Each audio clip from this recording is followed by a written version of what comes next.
From their thrones deep-seated, the choirs of the eons declare the last of the demons, the kingdom is thine to inherit. What I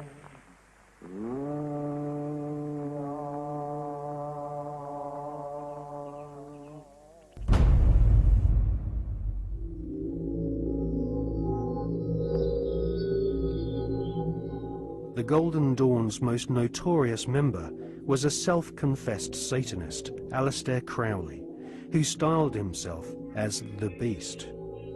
Crowley was one of the pantheon of cult figures portrayed on the cover of the Beatles record Sgt. Pepper's Lonely Hearts Club Band.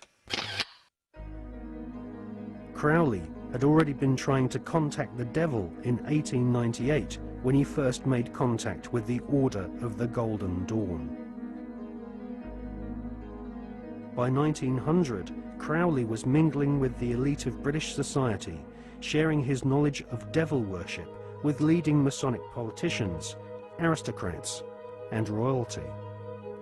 Crowley was a full-time occultist and had no day job in which he had to hide his fascination with Freemasonry and Satanism.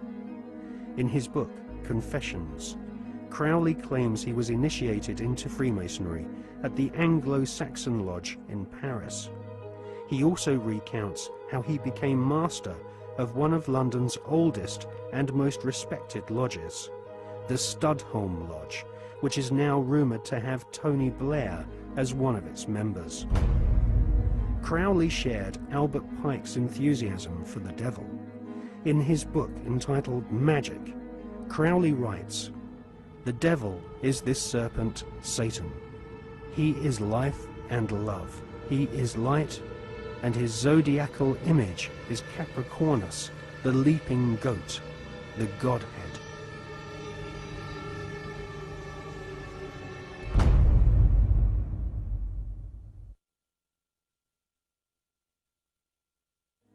Secret societies often portray the Goat of Mendes sitting in the Baphomet position.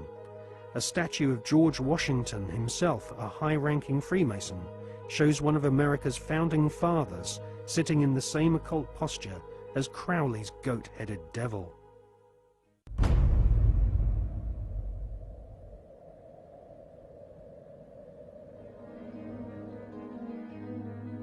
In 1912, Crowley became the British leader of the Ordo Templi Orientis, the OTO, which was a direct descendant to the original Bavarian Illuminati. The OTO was a hardcore satanic secret society, and Crowley devised the initiation ritual around the 33rd degree ceremony of Scottish Rite Freemasonry. Crowley claimed the formation of the OTO was reconstituting Freemasonry back to its German Illuminati roots. Crowley wanted nothing less than to dance with the devil. He was impatient with the politeness of Masonic ritual. He described basic Freemasonry in the lower ranks as a sinister association for political intrigues and pirates.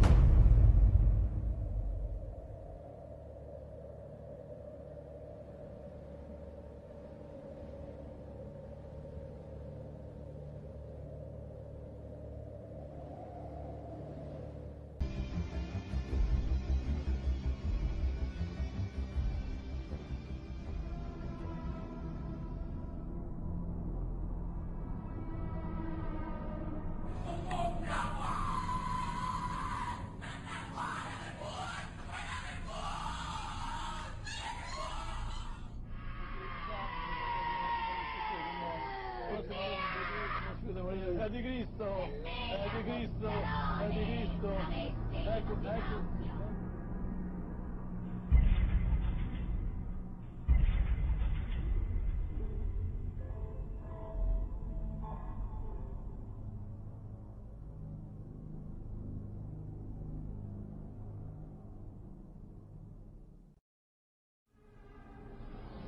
One of the driving forces behind this movement, the Illuminati, is the satanic cult movement in this country today.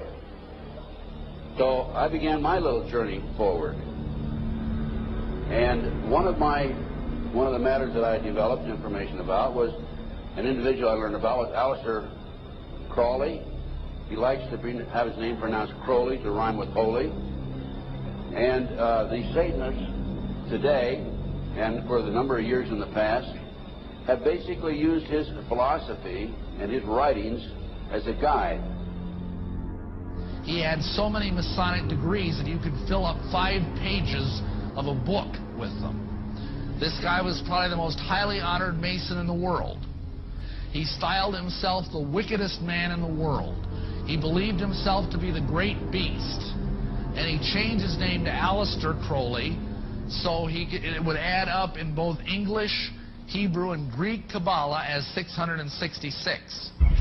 In 1904, Crowley had a communication with an extraterrestrial being named Iwas. And this being, through his wife, kind of a channeling type operation, brought forth a book that was called the Book of the Law in 1904. And this book declared that the slain and risen God, i.e. Jesus, had stepped off the throne, and that a new God, the crowned and conquering child, was taking his place. As a result of this, Crowley proclaimed the end of Christianity and the start of Crowleyanity. Crowley taught that the way you could live forever was by vampirizing little children sexually. And he personally bragged of having slaughtered 150 male children in 1 year. This is why he was called the wickedest man in the world. And now listen to this sentence, folks, closely. For the highest spiritual working, one must accordingly choose that victim which contains the greatest and purest force. A male child of perfect innocence and high intelligence is the most satisfactory and suitable system. We're talking about human sacrifices.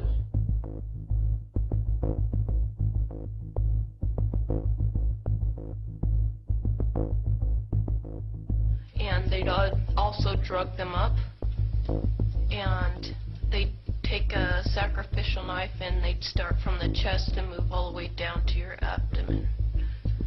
And then that's how they sacrificed, and they'd collect the blood and they'd drink it. When the mid-September through mid-November, they sacrifice babies, and nothing but babies, because they need the pure blood of the untainted children.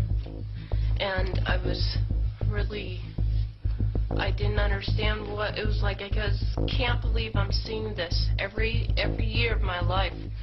I've experienced that, and that was the hardest part for me. It's like hearing those babies literally scream and cry, and then seeing their blood flow. The little boy was taken to a basement. He was crucified alive. First he was skinned. Why is it that no one knows this? Because there's Satanists in the police force and also in the government, the army. They're everywhere. They're even on the council of, the representatives of the United States also. And they're silenced because this is not being exposed, because they don't want it to be exposed, because they're really good at lying and hiding things. Rebecca, what happens to the people that want to come out of Satanism? They get killed. They get followed. They get taken. They get sacrificed in front of the congregation of the Satanic Church. Why? Because they know too much information about the Satanists and who their names in places of where they keep the people underground, and they just know too much information. There's no, it's like being in a gang or in a mafia. You don't get out alive without consequences. By 1924, Crowley was living in poverty in France. An old friend and famous literary figure and occultist, Frank Harris, kindly took him under his roof. Frank Harris lived with a woman by the name of Nellie O'Hara. If what has been written in later years can be believed, Nellie had a friend in America, Pauline Pierce, who was married to Marvin Pierce, head of the McCall Corporation. In early 1924, Pauline traveled to France to stay with her friend. Thus it was that 4 individuals came together: Frank Harris, Nellie O'Hara, Pauline Pierce, and Aleister Crowley. According to Crowley's diaries, during this period in Paris, Crowley underwent the supreme ordeal, linked with his realization of the grade of ipsissimus. According to a description of the rite, on the appointed day, the candidate is attended by one or more chosen and experienced attendants whose duty is A, to exhaust him sexually by every known means, B, to rouse him sexually by every known means. Every device and artifice of the courtesan is to be employed, and every stimulant known to the physician. If Crowley did go through this ordeal in 1924, then it is highly likely, based on his previous experiences, that his closest associates of that time, including Nellie and Pauline, performed as his magical assistants. Pauline Pierce returned to America in early October of 1924. 8 months later, on June the 8th, 1925, she gave birth to a girl named Barbara. Barbara Pierce married George H.W. Bush, who eventually became the 41st President of the United States. And they had a son, George W. Bush, the 43rd President of the United States. Could the wickedest man in the world, Aleister Crowley, be George W. Bush's grandfather?